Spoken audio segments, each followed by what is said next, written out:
Hey Portland, it's Coach Josh, and we are live during the first rainstorm of Portland's fall.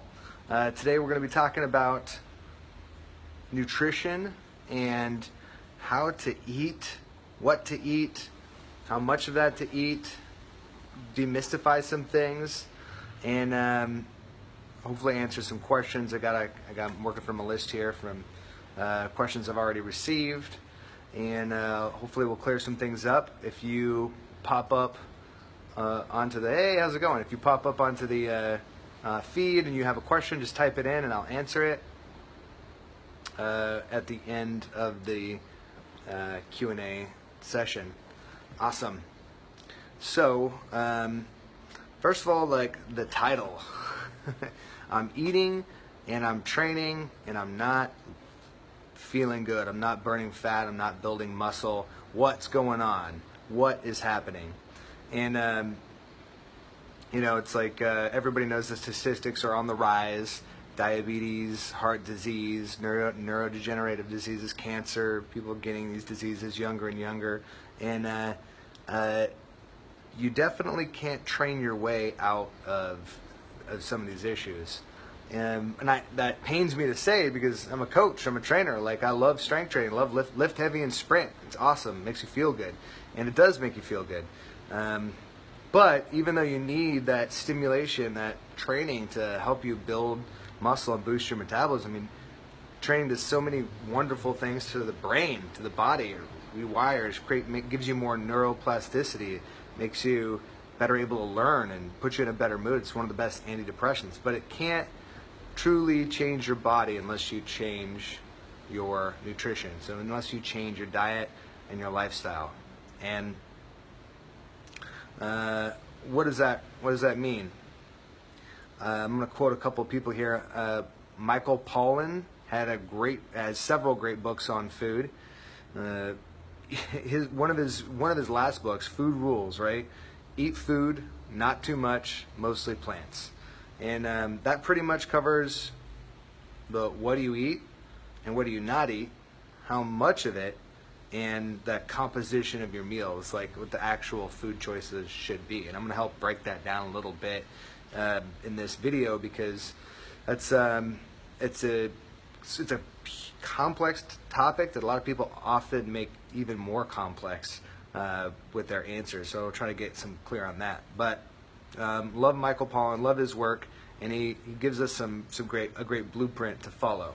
So let's talk about what he means by eat food.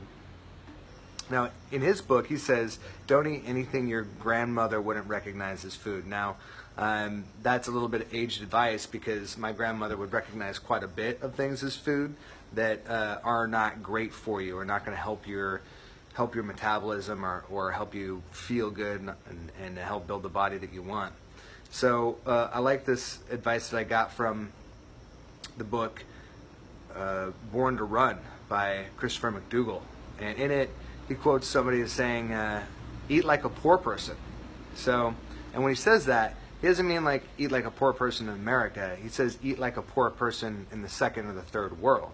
Like, what if you could only eat, hey Dennis, what if you could only eat the kind of food that you could grow yourself or your family in a second or third world country? So, talking about, rice and beans, corn, brassicas, greens, things that are readily available in almost every area of the world. And that's like such simple advice, but it's actually hard to follow, especially if you're living in an urban environment here in America, where most of the time when we buy food, we buy it, in a box or a bag. I mean, only the outer ring of the grocery store actually contains any food at all. Everything else is just, junk and stuff that people are selling to try and, make a buck, and it makes us sick in the process. So that eat food, eat like a poor person, eat like a very poor person. Somebody's in the second and third world and they only had access to produce and fresh fruits and vegetables and meat. The second piece of advice is not too much. So, how do you regulate your own portion control? There's lots of hacks to do that, right? the easiest one that you can use or leverage here in the U.S. is when you're eating, when you're eating at your house or in a restaurant, just choose a smaller plate, because we often eat 100% of the serving size, right? So just pick a smaller serving size, choose a plate that it only fits, a certain amount of food, and you're golden, right? You're going to be sort of self-limited that way. You won't have to burn up willpower thinking about it. So you can do things like use a smaller plate, kind of creates these artificial limitations, for your meals, and then you could also change like the biofeedback you're getting, like the sensation that your body's giving you. You can look for different sensations. A lot of us, me included, stare at me all the time. I eat until I can't eat anymore. But really, if you're trying to stay lean and mean, the thing that you're looking for is when you're no longer hungry. It's like eating until that sense of hunger has been satiated. So it's like not eating till you're full, but eating till you're no longer hungry. So there's a gap in there, and it takes some playing around. It's a different way of doing things. It's a different way of eating, but ultimately it provides a lot more sustainable results.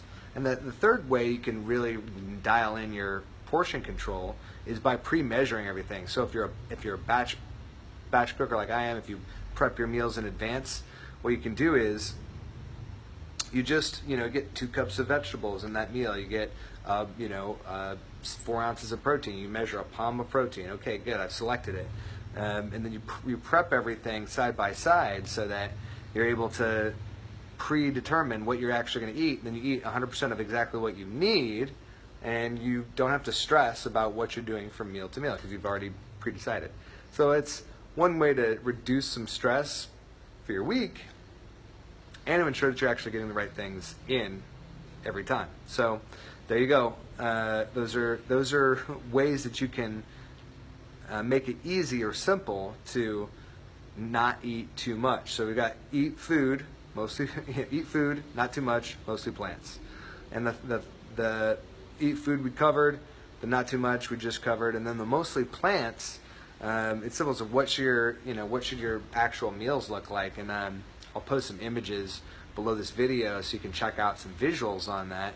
But essentially, we're finding that we don't need as much protein as we once thought. And that pains me to say because I've been in the fitness industry a long time, and I remember when we were consistently prescribed 2 times your body weight in grams of protein. So if you weigh 200 pounds or you want to weigh 200 pounds, you got to eat 400 grams of protein, which is just an unbelievable amount of protein for me to even fathom it right at this point. But that was the old school advice, and now we know we need a lot less. And so like right now, I would start out at eating 80% of your weight in protein. So if I weigh 100 pounds, I would eat 80 grams of protein. That's what I would do.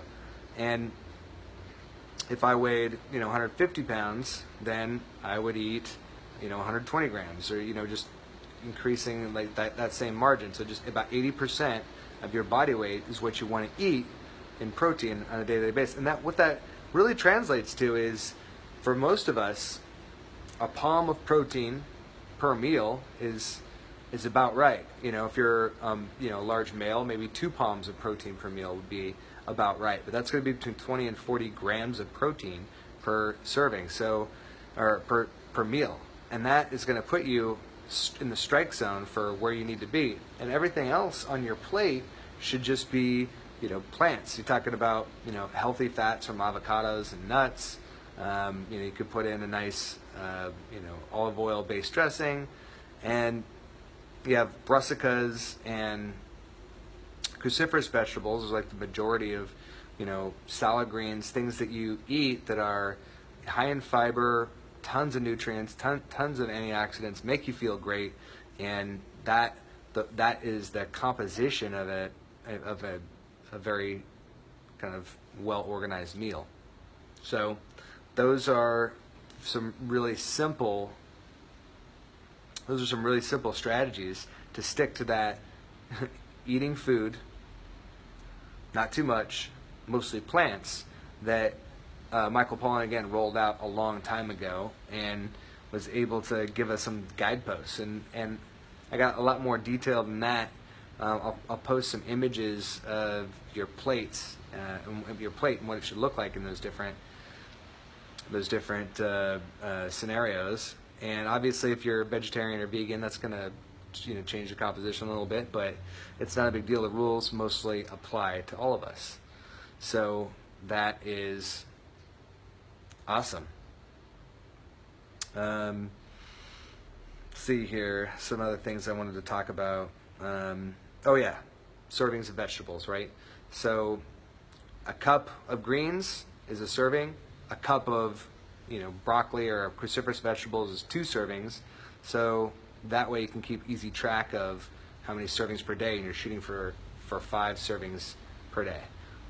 That's a great start, and if you can get beyond that, yes, you win. Next level shit.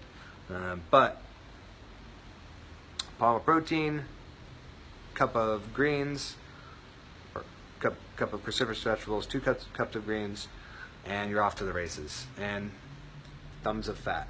So about a thumb of fat is a serving. That'll help keep you straight. Healthy sources like nuts and avocados. Primo. All right, let's see here. Any other tips? Gosh, that was a lot faster than I thought it was going to be. Awesome.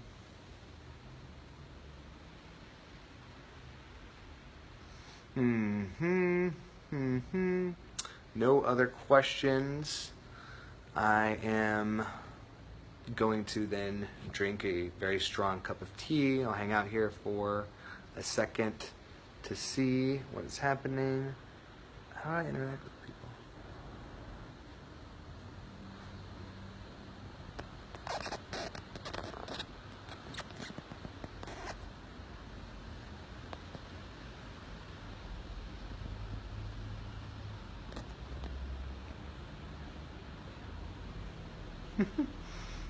That's fun.